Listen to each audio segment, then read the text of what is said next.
Hey guys, welcome back to another video. So it's October 26th and it's been getting pretty cold here in Maryland. And so what we decided to do is it finally got cold enough that it's time for a fire. So it's going to be our first fire for the year. And so we're in the process of getting an insert, but we're not going to wait because it's cold. So what we'll do is we're just going to show you today the way that we go about starting a fire. Now normally, you could go in and clean this a little bit out better, but there's no real need to because it's not going to be enough ash to cause any problems. So anyway, so what we do is we get junk mail. We typically will save it, and we do it intentionally just so that way we can get some crumpled paper down at the bottom to start our kindling up and get our fire going a little bit better. So I find wadding it like this is better than rolling it. And you definitely don't want to just throw it in there in stacks because then it will allow air to come in.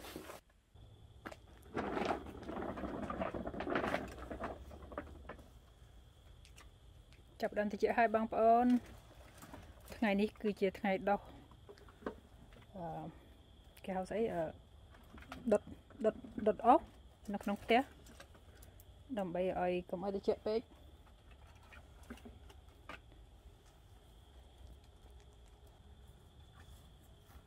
So we got rid of a couple of bushes, and we kept all of the bushes to use for this type of kindling.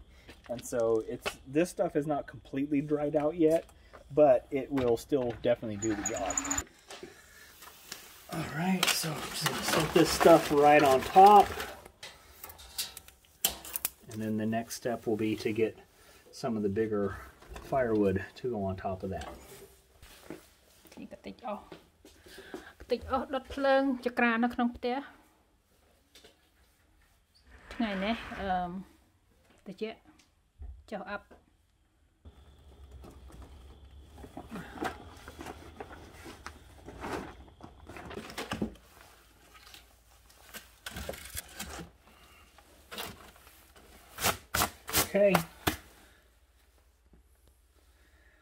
Okay, so the one thing that you do want to definitely make sure that when you're stacking the wood in there, you have to consider that as this kindling, the small stuff, burns down, the wood's going to start to collapse in on itself. So you never want to stack wood that when it settles, it falls this way. You always want to make it to where it's going to fall in towards the fireplace, or at the very least sideways. You never want it to fall forward, okay?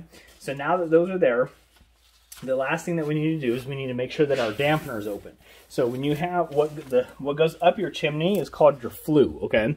And typically especially these old fireplaces, they have a handle. Some of the handles are on the inside, some of the handles are on the outside. And so what will happen is if you have this handle right here, which is controlling the dampener, and basically all it's doing is it's closing or opening the flue, the stack that goes out through the chimney. So when you first are ready to start your fire, you want to make sure that your dampener is all the way open because you want air to be able to flow out. If you don't, the smoke is going to just immediately start backfilling directly into your house. Now, the next thing you want to make sure is, especially if it's cold out, cold air is heavier than hot air. So the chimney right now is filled with a bunch of cold air. So you need to get that cold air out. And otherwise, the cold air will act as a cap, and it'll force all the smoke into your house. So the way that you go about doing that is why we left this one piece of paper out. So we're going to use that paper. So we're going to use this paper to heat up the flue. So we'll just basically roll this into kind of a funnel-esque shape. And then we're going to light this end on fire, stick it up the flue as high as we can, and when it burns down to about here, the flue should be nice and warm. And since we have it so high up, the smoke's not going to be able to come back down, so it's going to force its way up as it's heating up the flue. As it gets down, then we'll use this to actually light the rest of the fire.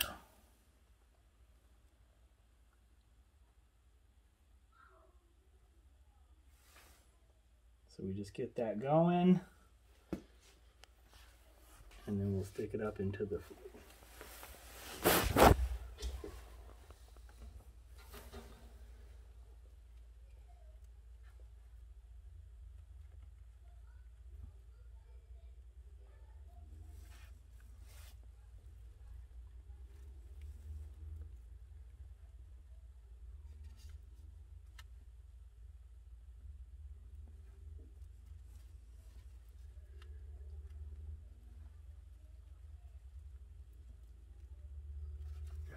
and that's pretty good.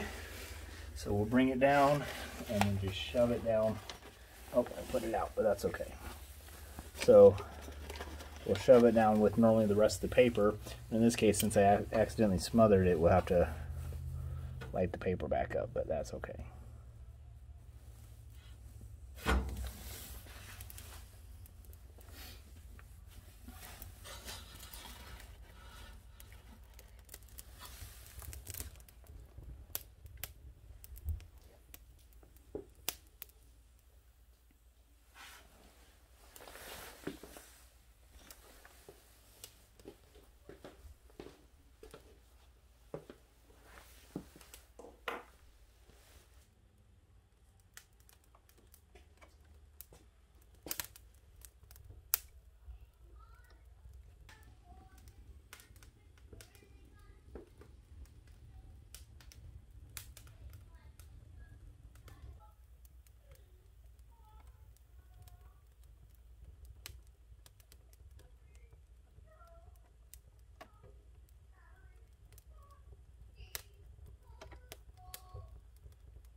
So at this point, you can see the fire really is going.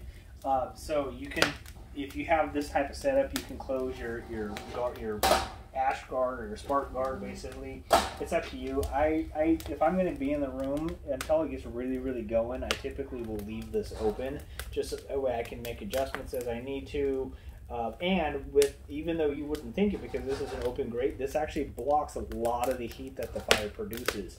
And so once the fire is really going, if I'm going to be in here, like I said, I typically will leave this open just to allow that heat to come in, and just keep an eye on it to make sure that sparks and stuff don't fly out of the fireplace.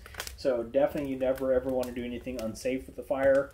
You never want to set yourself up to have any kind of incident. So just be safe, be responsible, and don't do anything that would not be good for your safety or for the safety of your home.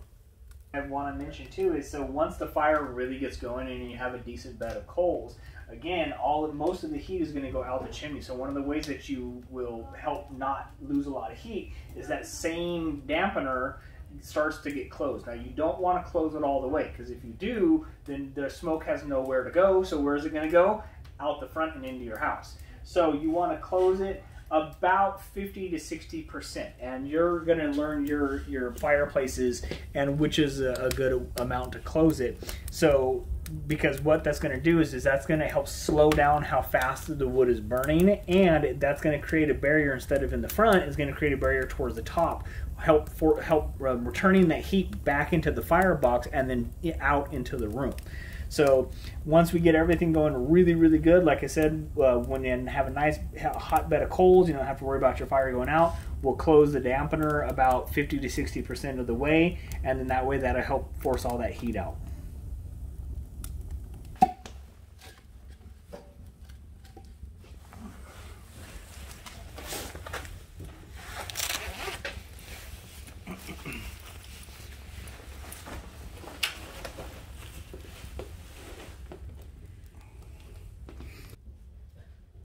Alright guys.